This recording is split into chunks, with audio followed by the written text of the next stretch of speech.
Good afternoon. Welcome to the City of Cleveland EOC and the briefing for the annual St. Patrick's Day Parade scheduled at 1:04 this coming Friday. At first, if we could talk a little bit about the established parade route.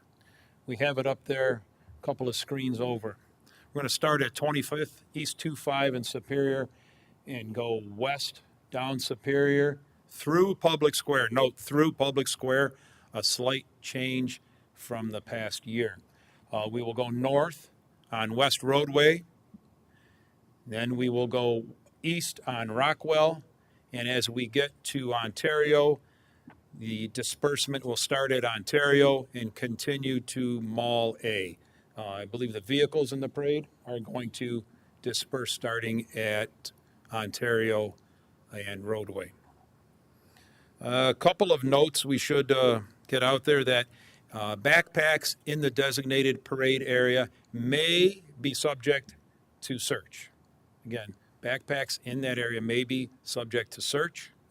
We have a robust security plan, bringing in our partners from various law enforcement agencies and public safety entities in the Cleveland area. Additionally, I want to talk, there is a heightened sensitivity to DUI and OVI by all law enforcement in Northeast Ohio, and revelry is certainly enjoyed and encouraged, but responsibility comes with that. So law enforcement in the area will be sensitive to that. This year, kind of building on what we've done in some of our past celebrations downtown, we're going to establish a child reunification. We will have mobile people out and about. Child's lost, we can't find parent or guardian or older brother and sister in the area. We're going to use the Justice Center for our Child Reunification Center, and we will work it through the Justice Center in our mobile units. So, anything else, Jen? We're good. At this time, I'd like Commander Harold Patel to come up, talk about our Homeland Security approach and our partnerships. Good morning. I just want to welcome everyone and certainly inform you about a few of the things we have in place to ensure our safety and security on the Homeland Security side for the St. Patrick's Day event. We have a layered security approach. Obviously, that approach entails our partnerships. Our partners at the local level with the Transit Police, the Sheriff's Office, the Highway Patrol, our federal partners, and our biggest partner, which is the public. The public is our biggest partner. And that's going to lead us to ask you to please, if you see something, say something. We've said it before. We're going to continue to say this. If you see something, say something, and do something. See something, say something, do something.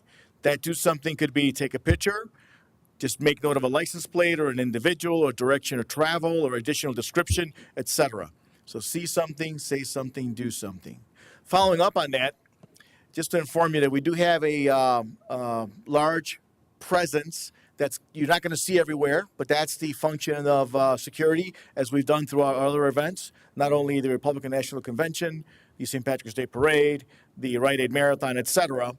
So we have a little bit of experience doing this. And again, we rely on our partnerships with the public and with our operatives who are out there, detectives who have eyes on things that may not look correct. Parade attendees, you've been to other parades before. You know what looks out of place. If something is unusual or out of place, something doesn't look right for the situation, please inform us. Please inform us of any behavior, anything that's out of place as far as a package, a vehicle, etc., that's just not right. And the mode is tell the nearest police officer, deputy sheriff, state trooper, bus driver, etc. That will be channeled to the Emergency Operations Center. In addition, if you have your phone handy, please contact the Fusion Center at 216-515-8477. That's 216-515-8477. That's 515-TIPS. Any information or something that is out of character, something that someone is asking things beyond mere curiosity. You notice something that's just not out of place. That's how we're going to get the majority of our information. In addition to the layers of security we've put in addition to the partnerships that we've brought together in the Emergency Operations Center, so we all have our eye on a target. We ask that you're mindful of the fact that any backpacks or large packages, you may be subject to search. So if you're bringing something large downtown, please be mindful. You may be asked to just show us what the contents are, etc. There is going to be enhanced protective posture. Our presence is going to be certainly known, but more importantly, our vigilance is going to be heightened. And part of that vigilance is going to be things that can do us harm.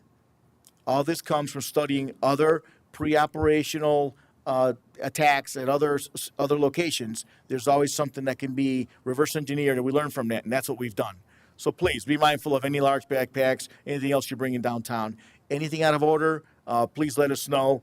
If it's such an emergency, something is imminent, there's nobody around, dial 911. Other than that, send it into the Fusion Center at 515-8477. Have a great St. Patrick's Day, and like Commander McCartney said, let's please be responsible out there. It's going to be cold. If you're drinking antifreeze, just keep it under control. Thank you.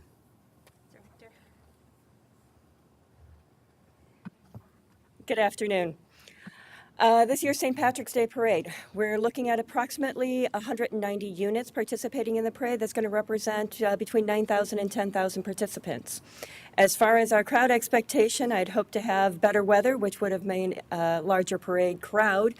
But based on what the temperatures are predicted, I would estimate, based on historical performance, between 200 and 250,000 people coming down to watch the parade.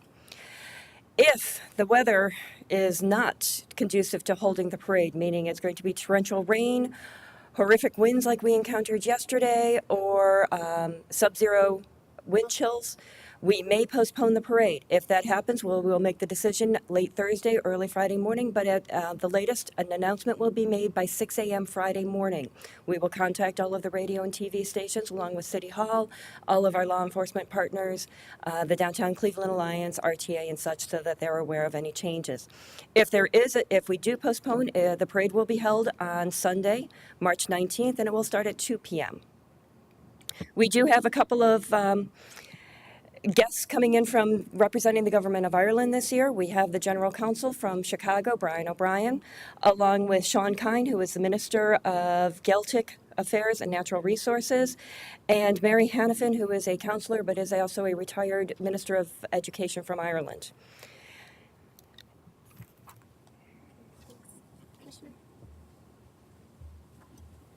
Good afternoon. I'm Nicole Carlton, Commissioner with EMS. Just to advise that we will have two of our mini ambulances that we actually got during the RNC that will be on either side of the parade route for ease of access for those with medical emergencies. I ask that if you have somebody with a medical emergency, that you locate anybody in a uniform and they can actually route that through the EOC so we can get a response to them. Obviously, we encourage everybody to dress warmly. It will be a little bit cold on Friday, but to also drink responsibly. And that means that if you are overly intoxicated, you're going to have a trip with us and possibly to the hospital. So it's really important that you drink responsibly and within moderation, and you have a designated driver with you at all times. Thank you. Okay, then just a couple points to wrap up. As Commander McCartney mentioned, we'll have the Child Reunification Center, which will be housed out of the Justice Center. So if there's kids that are lost, the plan is that we will have the gators, the little carts that were out during RNC with officers in them.